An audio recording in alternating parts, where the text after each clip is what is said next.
Well, welcome, Mr. President. We are so excited that you're joining today to meet with your President's Council of Advisors on Science and Technology.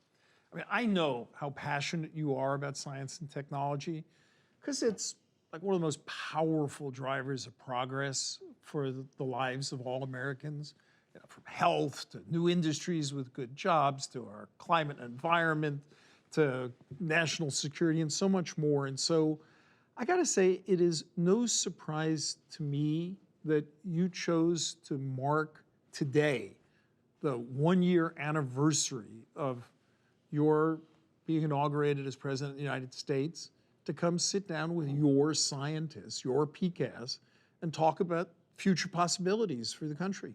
So your PCAS has been very busy. We're gonna tell you about some projects that have been going on. There's a lot more we won't have time to tell you about, but we are tremendously excited you're here, especially on this anniversary. So, Mr. President, I'm going to turn it over to you. Thank you so much. Well, thank you, Eric. As you know, that when I was running for this office this time, I would talk about PCAST, and people would look at me like, what in the hell is he talking about? And then I'd explain what I meant.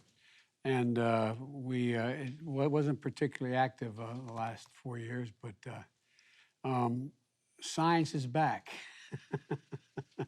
back in vogue. And I want to welcome everyone here today with me in the President's Council on Advisors on Science and Technology, so-called PCAST. But first and foremost, I want to thank the co-chairs, Dr. Lander, Dr. Arnold, and Dr. Zuber, and the entire council, all of you, for your willingness to serve. You know, it's no secret that I'm a big fan of this council. I would say parenthetically, I used to, when we were in the Obama administration, we'd have our meetings at PCAST, and we'd be down in the library, and we'd make the presentation. I'd say, "Can I stick around and ask a few questions?" And 3 hours later, they'd be pulling me out because I had so many questions. But you know, I often say that America can be defined, and I mean this sincerely. I was on a Tibetan plateau with, I think that's where it was, with President Xi of China. And absolutely true story. And we had been traveling. I traveled 17,000 miles with him here in the United States and then in China. And the president wanted me to get to know him because we knew he would be the next president. And President Hu was then president. But it wasn't appropriate for the President of the United States to be spending all that time with the Vice President, so I spent a lot of time with him. And we had a lot of conversations. I think, I don't know that's true, but I'm told I've spent more time with him in person and on the telephone than any other world leader. And we'd have these conversations. I'd have an interpreter and he'd have one, simultaneous interpreting. And we'd talk and we'd have all these meetings. And as I said, we were sitting there and he said, looked at me, he said, "Can you define America for me?"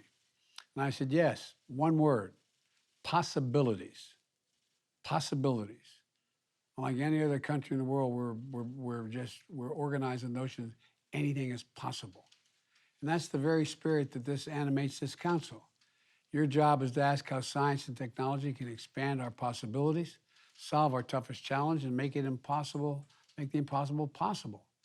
This year, we've seen the power of science and technology deliver extraordinary breakthroughs, from the miracle of safe and effective COVID vaccines and treatments to game-changing clean energy technologies, helping us meet the climate crisis, although we have a long way to go, while creating new jobs and new industries. And, to the flight of the helicopter on Mars and the launch of a new deep-sea telescope that was going to help us unlock discoveries yet unknown. It's essential that science and scientific integrity are again taken seriously and are the center of what we're about as a nation. That scientists have a seat at the table, every table in the government. And that's why this council, to me at least, is so important. But I think it's going to be so important to the United States and to the world. You represent the top of your fields: medicine, mathematics, astrophysics, agriculture, oceanography, public health, clean energy, cybersecurity, nanotechnology, and so much more. The breadth of this council isn't an accident.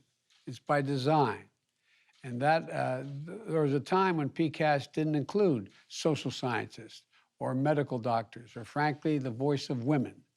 But today we understand that to harness the full power of science and technology, to meet the challenges we face, we need to hear from every part of the scientific community. And that's why I'm so proud that for the first time in the history of this council, we have a PCAST that looks like America. And I'm looking forward to hearing from our co-chairs about the work we're engaged in, particularly around addressing the disparities in our public health system, meeting the threat of climate change and extreme weather, ensuring Americans' global leadership and innovation, and create a good paying jobs and win the competition of the 21st century. And so that's what this is all about in my view. So Eric, I'm anxious to get started, and I apologize for taking so long, but thank you, thank you, thank you, thank you. And I'm looking forward to seeing all of you in person as we get this COVID issue a little more under control. So thank you very much. Well, thank you, Mr. President. I think what we're going to do is thank the press.